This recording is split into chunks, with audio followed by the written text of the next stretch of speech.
আদর্শ একটা পার্টনারের উদাহরণ হচ্ছেন আমাদের প্রধানমন্ত্রী জনাব তারেক রহমান। একজন সাধারণ রোগী অ্যাম্বুলেন্স নিয়ে চিকিৎসার জন্য যাচ্ছিলেন হাসপাতালে, সেখানে আমাদের প্রধানমন্ত্রী স্বয়ং তার ভিভিআইপি প্রোটোকল উনি অ্যাভয়েড করে উনি বললেন আগে অ্যাম্বুলেন্সটাকে যাইতে দাও।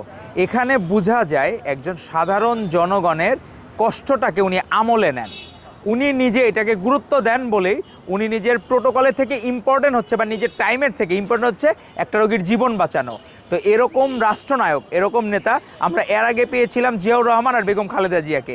তাদেরই যোগ্য উত্তরসূরি হিসাবে হাসিনা যে এখানে লোক মারত আর সেখানে মানুষের প্রাণ বাঁচান, লোকদের জীবন বাঁচান আমাদের প্রধানমন্ত্রী জনাব তারেক রহমান। আর পাশাপাশি তার বিষয়টা হচ্ছে উনি ওনার কাজেই সচিবালয় থেকে চিন্মৈত্রী সম্মেলন কেন্দ্রের প্রোগ্রাম ছিল, ওই জায়গায় উনি সচিবালয় থেকে নিজে ড্রাইভ করে তিনি তার স্ত্রী, যোগ্য স্ত্রী, আমাদের বাংলাদেশের গর্ব, উনি কিন্তু সবসময় সারা জীবন ফার্স্ট হওয়া একজন ফার্স্ট লেডিরে বলেন, আসলে উনি জীবনে সারা জীবন ফার্স্ট হয়েছেন আমাদের প্রধানমন্ত্রীর যোগ্য স্ত্রী জোবায়দা রহমান। তো উনি নিজে তখন একসাথে যখন গিয়েছেন বর্ষস্নাত দিনে, তো এইটাতে হয়েছে কি যে সাধারণ মানুষের মন জয় করেছে। বাংলাদেশের প্রেক্ষাপটে দেখা যায় অনেকে নারীদেরকে হ্যারেস করে, অনেক ফ্যামিলিতে পুরুষতান্ত্রিক সমাজ হওয়ার কারণে দেখা গেল তারা নারীদেরকে মারধর করে। তো সে তারই বিপরীতে যে একজন পার্টনারকে কিভাবে শ্রদ্ধা করা উচিত, যাকে কিভাবে সম্মান দেওয়া উচিত, উনি নিজে সিলেটে নিজে হাতে ছাতা ধরেছেন, নিজে তার স্ত্রী যাতে পিচ্ছিল জায়গায় যাতে না পড়ে যায় সেটার দিকেও সতর্ক দৃষ্টি রাখছেন। দেশের দিকেও যেমন তার সতর্ক দৃষ্টি, পাশাপাশি পরিবারের প্রতি তার সতর্ক দৃষ্টি। এটাতেই প্রমাণ করে উনি বেগম খালেদা জিয়ার যোগ্য পুত্র এবং জিয়াউর রহমানের যোগ্য পুত্র হওয়ার পাশাপাশি উনি নিজে যোগ্য প্রধানমন্ত্রী হয়েছেন এবং এখন যোগ্য স্বামী বা যোগ্য পার্টনারের খাতে নাম লিখিয়েছেন।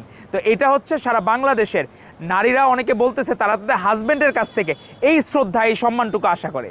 তারা মনে করে আদর্শ একটা পার্টনারের উদাহরণ হচ্ছেন আমাদের প্রধানমন্ত্রী জনাব তারেক রহমান। উনি নিজে প্রত্যেকটা জায়গায় তার প্রমাণ দিয়ে যাচ্ছেন। এখন সেইখানে অনেকে আছে নারীদেরকে ঘরে বন্দি করে রাখতে চায়, তার বিপরীতে এখানে যে সারা বিশ্বের বুকে মাথা উঁচু করে দাঁড়ানোর জন্য, যেমন প্রতিনিধি হিসাবে ইউএসএতে প্রতিনিধি সম্মেলনে যোগ দিয়েছিলেন আমাদের জোবায়দা রহমান, এবং আমাদের হচ্ছে ব্যারিস্টার জায়মা রহমান, উনি নিজে ক্রীড়া কূটনীতিক হিসাবে কাজ করবেন বাংলাদেশের ক্রীড়ার উন্নয়নের জন্য। এটাই তো একটা পরিবারের আদর্শ উচিত। জিয়া পরিবার সবসময় বাংলাদেশকে আফল করার জন্য ব্যস্ত থাকে, সবসময় তারা চেষ্টা করে বাংলাদেশের মুখকে পৃথিবীর বুকে কিভাবে উজ্জ্বল করা যায়, বাংলাদেশকে কিভাবে আফল করা যায়, এইটাই জিয়া পরিবারের মূল ইন্টেনশন থাকে। এজন্য অনেকের গাত্রদাহ হয় যে এই পরিবারের প্রত্যেকে কেন এত বেশি অ্যাক্টিভ হয়, এই পরিবারের প্রত্যেকে কেন মানুষের কাছে জনপ্রিয় হয়, এই পরিবারকে কেন সাধারণ মানুষ এত ভালোবাসে। এজন্য আমাদের বিরোধী দলীয় নেতারা অনেকে আছে, তাদের ফ্যামিলির হারমোনিগুলো এরকম আমরা দেখতে পাই না। তো এই জায়গায় আমরা আশা করি আপনারা ভালোকে অনুকরণ করেন।